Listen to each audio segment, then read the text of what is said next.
सुनती हो टीना और लीना, आज कढ़ी चावल राजमा और खीर का रायता बनाना मसाला डाल के। ठीक है छोटी वाला सेठ। छोटी वाला सेठ के ये कहते ही टीना और लीना खाना बनाने में जुट जाती हैं और फिर ग्राहकों के आने का समय हो जाता है। ग्राहक खाना खाने के लिए आने लगते हैं। छोटी वाला सेठ खाना मिलेगा क्या? मिलेगा मिलेगा, जरूर मिलेगा मसाला डाल के। आप तशरीफ तो रखिए। छोटी वाला सेठ ये कह ही रहा होता है कि तभी वहाँ गणेशी अपने ऑटो रिक्शा में सवार होकर आता है। उसे देखते ही छोटी वाला सेठ खुश होते हुए कहता है, वेलकम वेलकम, आओ तुम्हारा हार्दिक वेलकम है मसाला डाल के। आज तो हमारी बहन टीना ने कढ़ी चावल राजमा बनाया है ना सेठ, मसाला डाल के। हाँ बिल्कुल बनाया है मसाला डाल के। एक दिन छोटी वाला सेठ टीना और लीना को उनका वेतन दे रहा होता है तो अचानक लीना उस पर गुस्सा दिखाते हुए कहती है, आपने इस टीना को मुझसे ज्यादा पैसा क्यों दिया छोटी वाला सेठ? क्योंकि ये तुमसे ज्यादा जायकेदार खाना बनाती है मसाला डाल के। ये सुनकर लीना चुप हो जाती है और उसके मन में टीना के लिए जलन पैदा हो जाती है। वो मन ही मन कहती है, सब इस टीना की बनाई कढ़ी चावल और राजमा की बड़ाई करते हैं और ये छोटी वाला भी इसको मुझसे ज्यादा वेतन देता है। कुछ न कुछ तो करना ही पड़ेगा मसाला डाल के। टीना अपनी सास शारदा और 9 साल की बीमार बेटी अंकिता के साथ रहती थी। उसकी बेटी अंकिता को अक्सर दौरे पड़ते रहते थे और उसका इलाज चल रहा था। एक दिन टीना छोटी वाला सेठ के ढाबे पर खाना बनाने में लगी हुई थी कि तभी उसकी सास शारदा भागते भागते वहां आती है। शारदा टीना से कहती है, अरे बहू, अंकिता को दौरा पड़ा है, उसे डॉक्टर के पास ले जाना है, जल्दी से कुछ पैसे दे दो। ये सुनकर टीना परेशान हो जाती है और छोटी वाला सेठ को अपनी परेशानी बताती है, मगर छोटी वाला सेठ उसे पैसे देने से साफ मना कर देता है।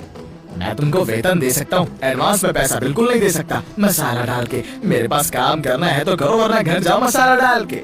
ये सुनकर टीना की जुबान पर ताला लग जाता है, मगर लीना के दिमाग का ताला खुल जाता है।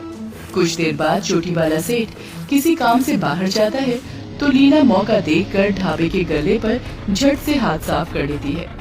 फिर कुछ देर बाद छोटी वाला सेठ वापस आता है तो खाली गल्ला देखकर चौंक जाता है। पैसा कहाँ गया मसाला डाल के? गले का सफाया किसने किया मसाला डाल के? ये कहकर छोटी वाला सेठ टीना और लीना को आवाज देता है, टीना, लीना, अरे जल्दी से इधर आओ मसाला डाल के, यहाँ बहुत बड़ा घोटाला हो गया है। टीना और लीना भागते हुए छोटी वाला सेठ के पास आती हैं। उन्हें देखते ही छोटी वाला सेठ उन पर गुस्सा दिखाते हुए कहता है, हमारे गले पर तुम में से किसने हाथ सफा किया मसाला डाल के? जिसको पैसा की जरूरत थी वही करेगी। इस टीना ने गले से पैसा उड़ाया है छोटी वाला सेठ। क्या तुम देखा मसाला डाल के? और नहीं तो क्या, अपनी आंखों से देखा था मैंने। ये सुनकर छोटी वाला सेठ टीना पर आग बबूला हो जाता है। तुम अभी का अभी मेरे ढाबे से निकल जा चोरनी, अब मैं तुझे काम पर नहीं रख सकता मसाला डाल के। पर छोटी वाला सेठ, मैंने चोरी नहीं की, ये लीना मुझ पर झूठा इल्जाम लगा रही है। ये कहकर टीना छोटी वाला सेठ को बहुत समझाने की कोशिश करती है, मगर वो टीना को धक्के मारकर ढाबे से बाहर कर देता है। टीना जाते जाते छोटी वाला सेठ से कहती है, देखना तू एक दिन बहुत पछताएगा छोटी वाला सेठ। चुप कर चोरनी कहेंगी, भाग यहाँ से, वरना तुझे पुलिस के हवाले कर दूंगा मसाला डाल के। ढाबे से काम छूट जाने पर टीना पर परेशानियों का बोझ पड़ जाता है। डॉक्टर उसकी बेटी अंकिता की हालत देखकर कहता है, देखिए टीना जी, आपकी बच्ची को कुछ दिन के लिए अस्पताल में भर्ती करना पड़ेगा। जब तक इसकी हालत में सुधार नहीं आता, ऐसा करना बहुत जरूरी है। ठीक है डॉक्टर साहब, मैं पैसे का कुछ इंतजाम कर लेती हूँ। अब टीना बेटी का इलाज कराने के लिए पैसे का इंतजाम करने के लिए दिन रात एक कर देती है, मगर उसे कहीं से भी पैसा नहीं मिलता। तभी एक दिन उसका भाई गणेशी उसके लिए उम्मीद की एक नई किरण बनकर आता है। गणेशी उसके घर के सामने अपना ऑटो रिक्शा खड़ा करके उसके पास आकर कहता है, टीना बहन, मैं कुछ दिनों के लिए गांव जा रहा हूँ। फिर तुम्हारे इस ऑटो रिक्शा का क्या होगा भैया?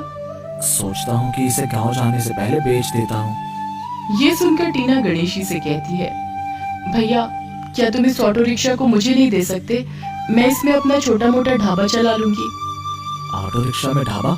ख्याल तो अच्छा है, अगर तुम यही चाहती हो तो रख लो। इस तरह गणेशी अपना ऑटो रिक्शा टीना को देकर अपने गांव चला जाता है।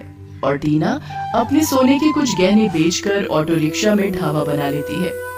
क्यों माँ जी, कैसा लगा हमारा चलता फिरता ढाबा? बहुत ही अच्छा है बेटी, ईश्वर तुम्हें तरक्की दे। अब तो ईश्वर का ही भरोसा है माँ जी। ये कहकर टीना अपना ऑटो रिक्शा ढाबा लेकर घर से निकल लेती है और फिर छोटी वाला सेठ के ढाबे से कुछ दूर आकर सड़क किनारे रुक जाती है। वहाँ के कुछ लोग पहले से ही टीना को जानते थे और उनको टीना का बनाया खाना बहुत पसंद था, इसलिए टीना के वहाँ खड़े होते ही उसका ढाबा चलने लगता है। मैं भी कहूँ कि अब छोटी वाला सेठ का कढ़ी चावल राजमा में जायका क्यों नहीं आ रहा था। मुझे क्या पता था अब उसके पास टीना काम नहीं करती। टीना बहन, सच में ही तुम्हारे हाथ का कढ़ी चावल राजमा खाकर उंगलियां चाटने को मन करता है। अब तो टीना का अपना ऑटो रिक्शा ढाबा खुल गया है बहन। अब तो तुम सब रोज ही हमारे हाथ का बना कढ़ी चावल राजमा खा सकते हो।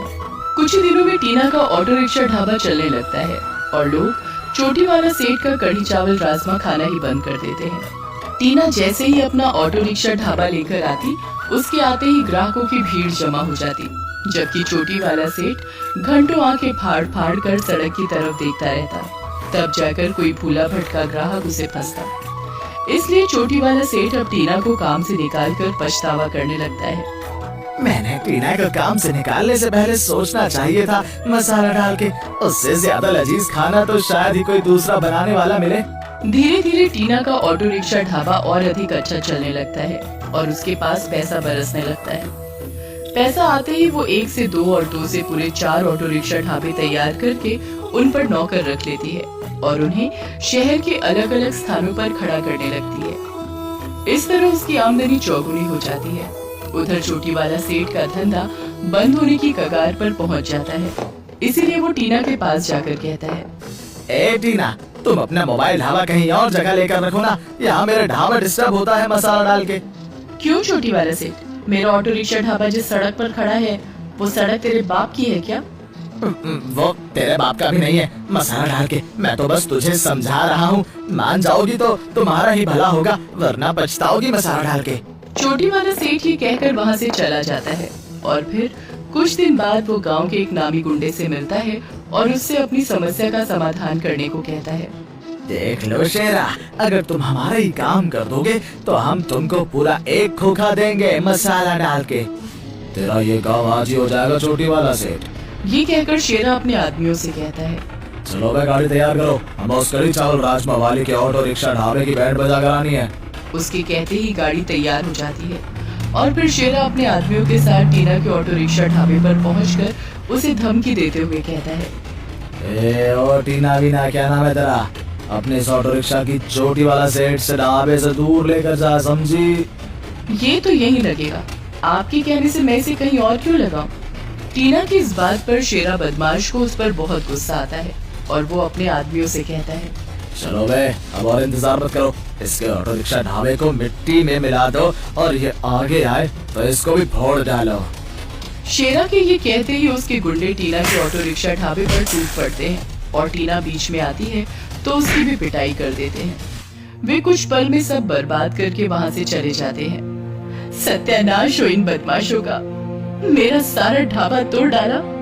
छोटी वाला सेठ, ये सब तूने कराया है, अब मैं तुझे नहीं छोड़ूंगी। किस्मत से उसी दिन शेरा पुलिस के हत्थे चढ़ जाता है और सलाखों के पीछे पहुंच जाता है। ये पता चलते ही टीना बहुत खुश होती है और फिर पुलिस थाने जाकर छोटी वाला सेठ की शिकायत करती है। पुलिस ईमानदारी से कार्रवाई करते हुए उसे भी गिरफ्तार कर लेती है। इस तरह छोटी वाला सेठ का ढाबा तो हमेशा के लिए बंद हो जाता है, मगर टीना के ऑटो रिक्शा ढाबे कुछ ही दिनों में शहर के हर कोने में नजर आने लगते।